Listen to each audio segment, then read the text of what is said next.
right, welcome to the fourth and final review of the evening. Uh, Up this time is a game called Velocity G. Uh, and you might be able to tell from the title that speed is a factor in it. Specifically, this is a sci fi racing game. Not an exceedingly common genre, especially these days. I mean, it's I hesitate to say that it's like F-Zero or Wipeout or anything like that. No, if this is the second coming of anything, it's a second coming of a game called Tube Slider. And yes, that is a real game that exists. Um, it was a GameCube release, and it kind of lived up to its name. You piloted your sci-fi vehicle through a tube, and that's where the connection to this game comes into play, as it's got the same kind of track design, if one can call these designs. Like, I'll be honest, I found this to be a kind of a failing of the game. The big boasting here is the sci-fi racing is 360 degrees, but they're kind of straight tubes. The biggest challenges are kind of the obstacles. That is to say, on some parts of the track, there are red barriers, and if you bump into them, you take damage. Or, half the track is blocked going forward, and you have to make sure you're on the right side. Or there are spinning blades, or there are little flare things. But it's like, in terms of actual design, the tracks are literally straightforward.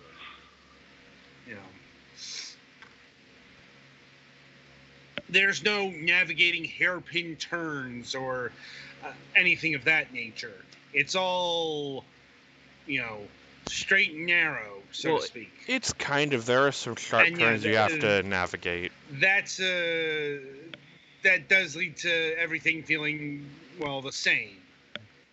There are some sharp turns in it, but the problem is there isn't a mini-map, so you can't see the track layout to prepare. Yeah.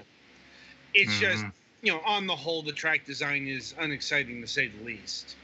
I'll be honest, I didn't like this game, and that really comes down to the controls.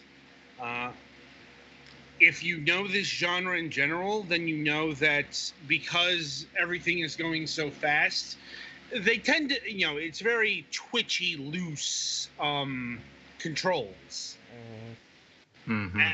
And I found the controls weren't very tight. I mean, I know you literally have no traction because you're flying, but it makes it tricky to turn, and there's not much gravity, so you can accidentally kind of get stuck on the ceiling, and you can't not have a hard time figuring out which way to twist to get down right. Yeah, I just found the controls to be too damn twitchy. I think part of the problem is the tracks are too narrow. That's again, this game kind of aspires to be F-Zero, but I'm like, it aspires to be quite a bit. I don't think it landed anything particularly impressively. And once again, it's got an assortment of power-ups from shields to tractor beam to, at least I think that was a tractor beam. I'm not exactly sure what that beam did. Which one? I know there's a laser beam, but there's also that one beam whose icon is the widening triangle that I think slows other things down, but I'm not sure. I think the targeting beam just added more damage. Yeah. It's also the AI is very relentless and very expert. This is a game that you really do have to invest time into. Yeah, win or lose, you get money, and you can use that money onto some upgrades or new ships. So oddly enough, this structure of the game is more, say, Gran Turismo style, where your beginning vehicle is, I hesitate to use the word piece of shit, but it's a pretty subpar model compared to what you can unlock and upgrade. Well, you start with two, one that's slightly tougher and one that's slightly faster. But then the one you unlock at level 3, which I played 5 races and made it to level, or unlock at level 2, whatever. I played like 5 races and got to that, is just a straight upgrade over the first one, like in every way. Right. And I imagine better ships might actually solve your problem, Adam. But it's more, are you willing to put up that grind to get a better ship to maybe solve your problem? Yeah, it's just I found the everything else to be not too interesting as well. I mean, the actual graphics are pretty nice. You know, everything's fairly colorful and appropriately neon. It's just, you know, the actual tracks are not just dull in terms of design, but aesthetically, you know, they're long gray tubes with some neon on it. I'm like, you know, as far as the audio and the music goes, try to guess what this game has as a genre. Is it techno? It's techno. It's like, you know, just like every other futuristic racer on the face of the planet. You know, it's like it is techno of one, you know, variety of another. Right. There are 4 race types. There is the multi-lap, which is, you know, your standard. You race for 3 laps. You know, try to come in first. There is the sprint, which is get to the end of the. It's a 1 lap. Just try to get to the end as fast as possible. Yeah, slalom, which is you know, dealing with the downhill, and drag strip. I'm trying to remember what that one was. Probably traditionally it's very straight and just a speed thing.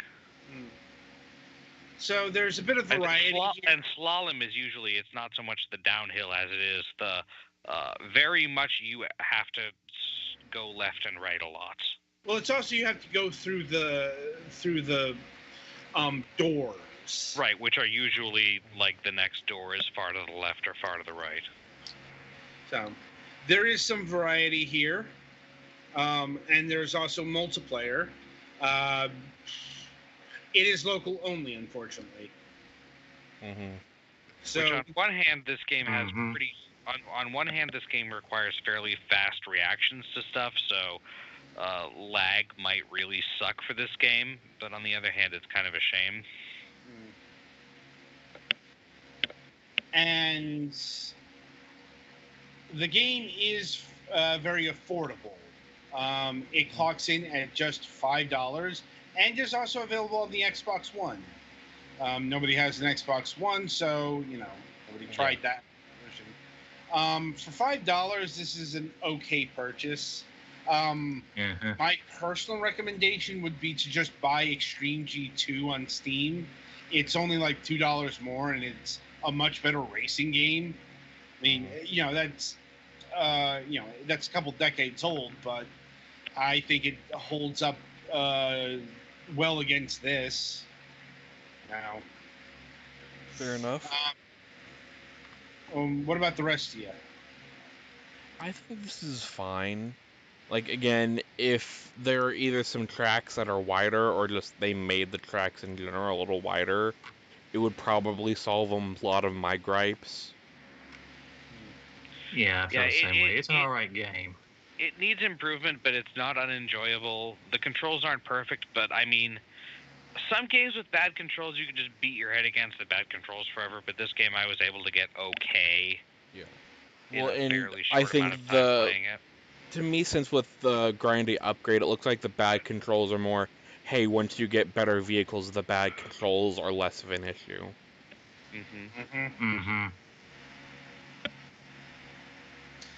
All right, then. That'll about do it for this Fragments of Silicon review session. Coming up on the week ahead.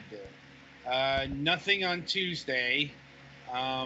Indeed, Tuesdays are going to be a bit of a dicey a fair for the next month or so. More on that on Wednesday.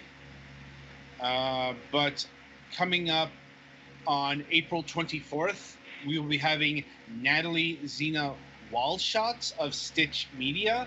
We're going to be talking to them about their early access Pikmin clone.